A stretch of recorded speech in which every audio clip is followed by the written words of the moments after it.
Ito na ang numero unong pagbabalita sa radyo na araw-araw. Pinakikinggan sa Luzon, Visayas at Mindanao. KBP Golden Dove Best News Program. Mula sa Head News Center ng pinakamaraming himpilan at number 1 na radio network ng bayan, RMN. Ito ang numero uno. RMN News Nationwide. RMN News Nationwide. Kasama ang KBP Golden Dove Best Newscaster, Weng de la Peña, at ang maasahang broadcaster, Buddy Oberas. RMN News Nationwide. RMN News Nationwide. Headlines.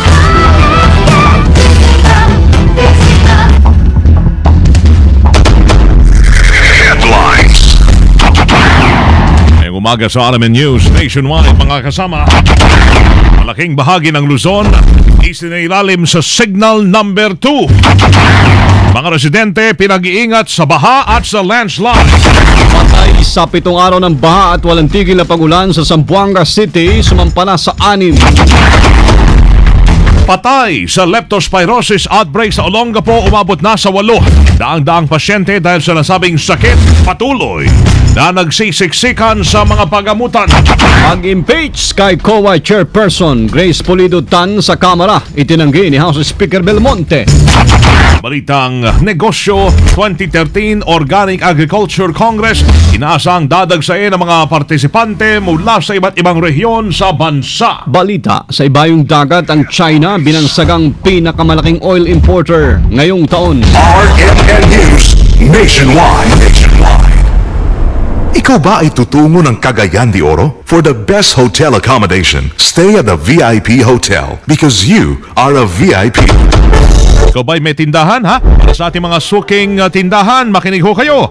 Kayo ho ba'y naghahanap ng mabentang produkto na maliit lang ang puhunan? Subukan nyo pong magtinda ng Bingo Beef Loaf at Bingo Carne Norte. Bibingo kayo sa kita dito dahil mabenta po ang mga ito pero maliit lang ang puhunan. Ang supermarket SRP po ng 100 grams ng Bingo Beef Loaf ay 9.50 lamang. Ang Bingo Carne Norte naman, ang SRP ay 11 pesos and 95 centavos lamang. Bibingo din po kayo yung mga customers ho ninyo dahil ang Bingo Carne Norte at ang Bingo Beef Loaf ay, makarne, malasa at mura.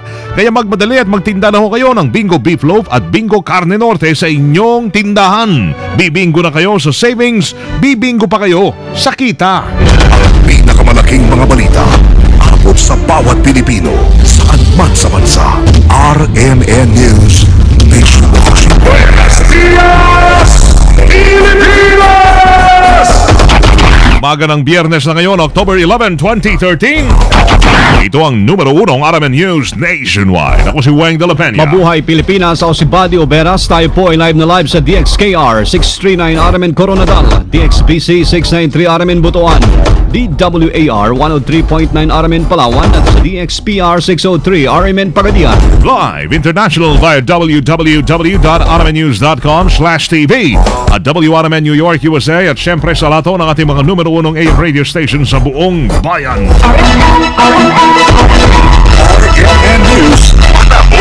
Panahon natin ngayong umaga, ganap ng bagyo o typhoon ang Santi, ang bagyong Santi na nagbabanta sa Aurora, Isabela area. Ayon sa pag-asa, nasa 120 km kada oras ang hangin nito malapit sa gitna at may pagbugsong umabot sa 150 kph habang kumikilo sa bilis na 15 km pakanluran. Dahil dito itinaas ngayon ang signal number 3 sa Aurora hanggang o habang signal number 2 sa Isabela, Ifugao, Nueva Vizcaya, Nueva Ecija, Quirino, Northern Quezon kasamang Polillo Island, Pampanga, Bulacan, Benguet, La Union, Pangasinan, Tarlac, Zambales, signal number 1 naman sa Metro Manila, Rizal, Cavite, Laguna, Oh. Quezon, Ganon din ang Lubang Islands, ang Marinduque, Camarines Provinces, Albay, Catanduanes, Southern Cagayan, pati Kalinga, Abra, Mountain Province, Ilocos Sur, at Bataan.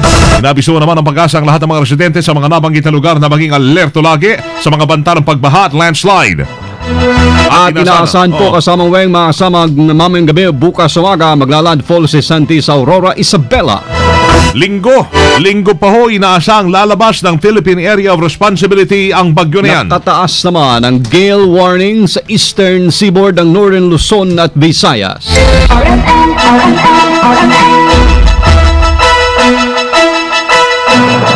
Sa kaugnay pa ring balita mga kasama, kahapon ay naka-red alert na ang Office of the Civil Defense 3 bilang paghahanda sa bagyong Santi, kung saan inasahan itong mag-landfall ngayong madaling araw o bukas sa madaling araw sa Aurora, Isabela area. Sa interview ng RMN kay OCD Region 3 Assistant Regional Director Nigel Lontok, naka-standby na rin ang kanilang mga preemptive evacuation para sa mga mabibiktima ng pagbaha. Target din nila ang zero casualty at maiwasan ang pagkakaroon ng malaking pinsala sa kanilang rehiyon na dala ng bagyong si Santi. Naka-red alert na po tayo kahapon. Activated ang mga operation centers, lalo na sa local natin sa probinsya ng Aurora. Target na mag-aim tayo sa zero casualty sana, no? Magawa natin zero casualty at saka yung man-minimize yung mga pinsala na idudulot nitong mga bagyo. Maging ang mga dam, lalo na sa bahagi ng Bulacan na nasa signal number 2 ay naka-alerto na rin. At ngayon, tiniyak ko niluntok na nasa normal pa ang water level ng mga dam. Mga kasama, patay ang umabot na ho sa 7 araw ng patuloy na pagulan at pagbaha sa Zamboanga City ay nasa 6 na. Kasama natin sa Balita Live si Bong Simbaho ng RMN Zamboanga. RMN Report. Buenos dias, sumabot na sa 6 ang patay sa 7 araw na patuloy na pagbaha dito sa lungsod ng Zamboanga. Kahapon ay isa na namang residente ng barangay Tumaga ang nalunod matapos itong tangayin ng tubig baha sa nasabing ilog sa kanilang barangay. Nakaraang mga araw, 2 kasambahay, isang accountant ng National Food Authority Regional Office at isang binatang nalunod din sa taas ng tubig baha sa kanilang mga barangay. Bagamat palabas na ng Philippine Area of Responsibility ngayong linggo, itong bagyong Santi ay patuloy pa rin nakakaranas ng matinding pagulan ng lungsod ng Zamboanga hanggang sa mga oras na ito. Dulot ng Intertropical Convergence Zone. Base sa ulat ng Crisis Committee, 31 mga barangay na lamang ang lubog sa baha sa araw na ito at may 35,000 mga evacuees naman sa mga apektadong barangay dulot ng naturang kalamidad. Sa pagtaya ng City Agriculture Office, umabot na sa umigit kumulang 100 milyon pesos ang pinsala sa mga pananim, mga fish pan at mga infrastruktura dito sa buong lungsod. Isa o ilang mga lugar din ang mga nakakaranas ng pagguho ng lupa dahil walang tigil ang pag-ulan dito. Kahapon ay gumuho ang lupa sa Salom Elementary School sa Barangay San Roque kung saan nabiyak at lumubog ang ng bahagya ang lupa sa bahagi ng silid-aralan ng nasabing eskwelahan. Bumigay din ng slope protection sa lupang kinatitirikan ng Lumang Plaza Hotel kung saan natabunan ng lupa ang daanan papuntang Abong-Abong Pasunangka at di makadaan ang mga motorista sa nasabing lugar.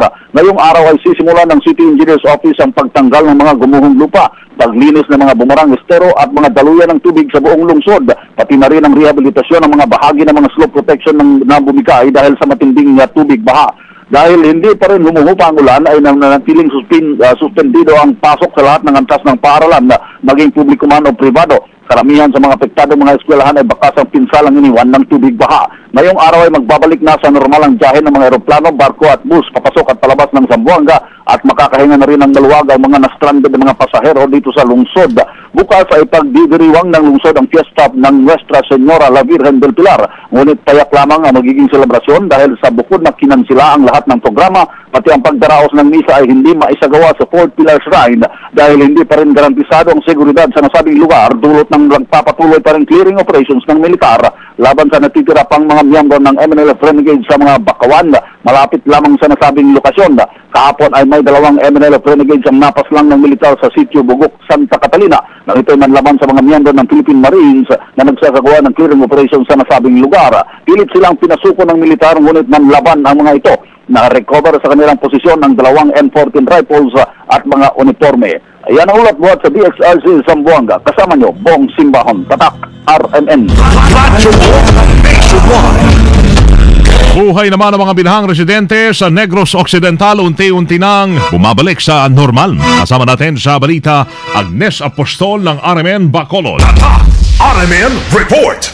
Pamumuhay ng mga sinalanta sa Southern Negros unti-unti nang bumabalik sa normal. Nagsibalik na sa kani-kanilang tahanan ang mga nag-evacuate na mga residente ng halos 15 bayan sa Southern Negros na binaha at naapektuhan ng landslide noong nagkaraang Biyernes hanggang Linggo. Sa bayan ng Ilog, kahit na bumalik ang pasok sa ilang paaralan, nahihirapan pa rin ang ilang guro sa paglilinis ng kanilang mga classroom dahil sa makapal na putik at basa halos lahat ng gamit sa loob kasama na ang mga textbooks. Ayon sa ulat ng Provincial Agriculture's Office, umabot na ngayon sa 74 million pesos ang pinsala sa agrikultura sa mga apektadong bayan at lungsod sa Southern Negros, lalo na sa Palayan at Isdaan. Napag-alaman na ang bayan ng Inubaan ang siyang malubhang apektado sa Palayan na umabot naman sa 11 million pesos na damages. Sinusundan ng Kabangkalan City 5.2 million at sa Palay City na may 5 million pesos na damages sa Palay. Bayan ng Ilog naman ang nagtamo ng napakalaking pinsala sa Palaisdaan na umabot sa mahigit 7 million pesos. Samantala, sa harap ng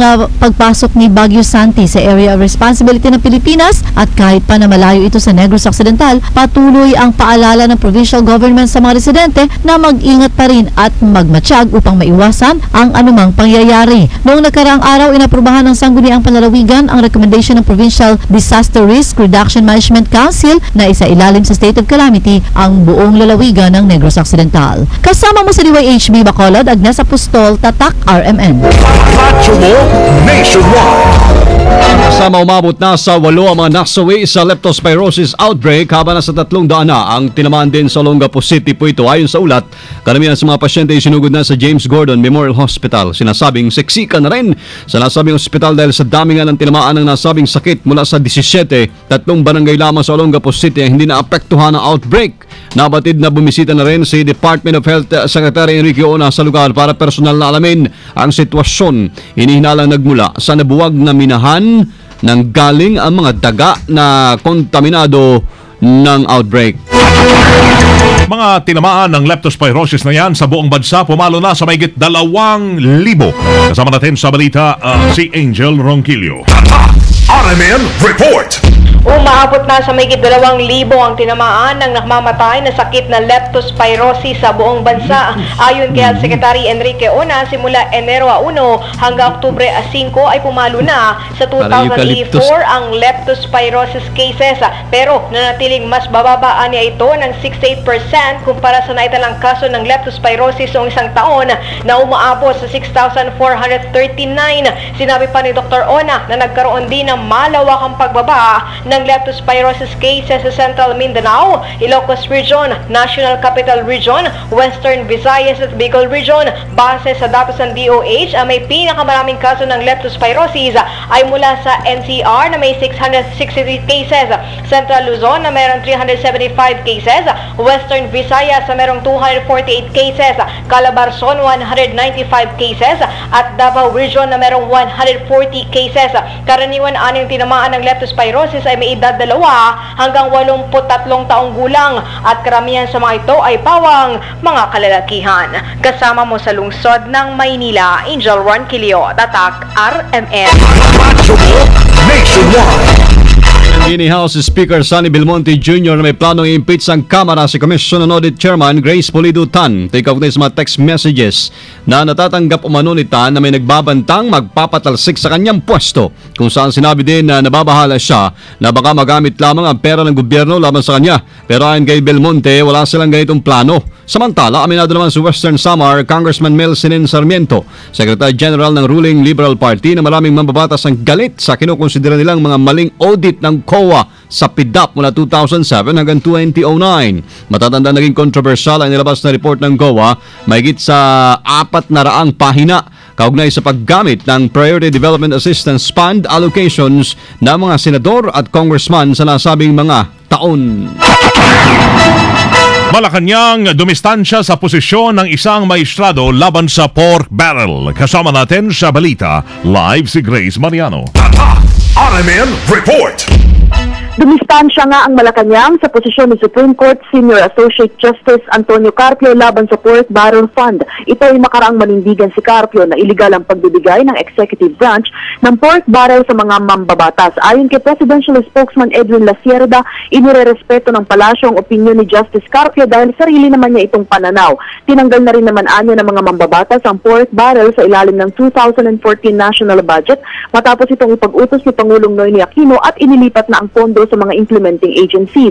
Ang sabi pa ni La Cierda, hindi basehan ang naturang pahayag para akusahan si Carpio ng paghihiganti kay Pangulong Noynoy Aquino. Magugunitang si Carpio sana ang susunod na Chief Justice ng Korte Suprema pero hindi siya pinili ni Pangulong Aquino kundi si Justice Maria Lourdes Sereno. Kasama mo sa Malacanang, Grace Mariano, Tatak Agamen.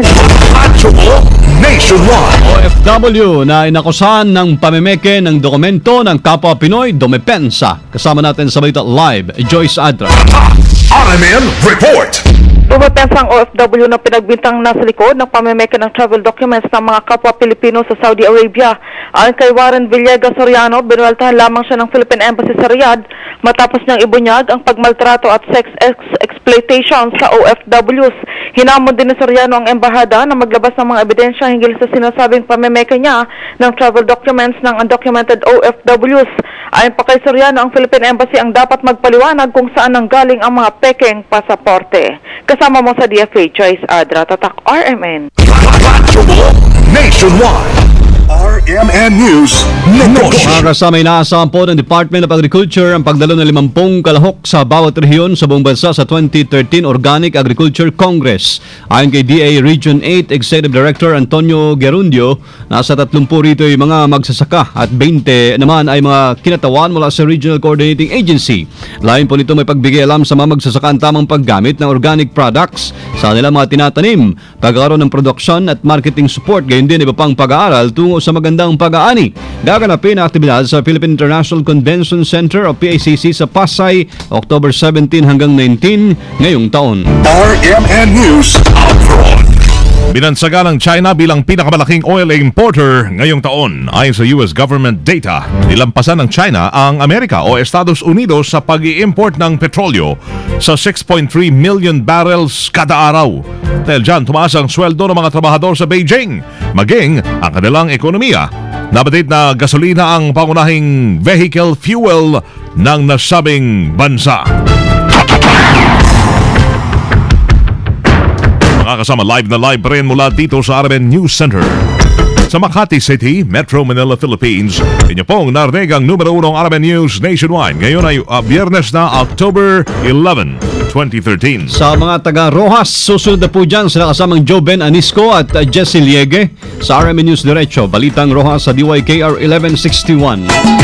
Panoorin ang naging pagbabalita namin ngayong alas 7 ng umaga. Sa YouTube pa rin, i-type lamang po ang RMN News Nationwide.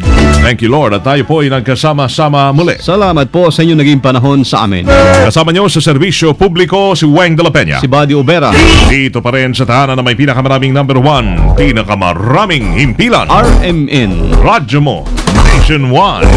Live via satellite. Live via satellite. RMN News Nationwide. Buong bansang isang boses ng balita. RMN News Nationwide. Ang oras ay tatak alas 7:17. Tatak RMN.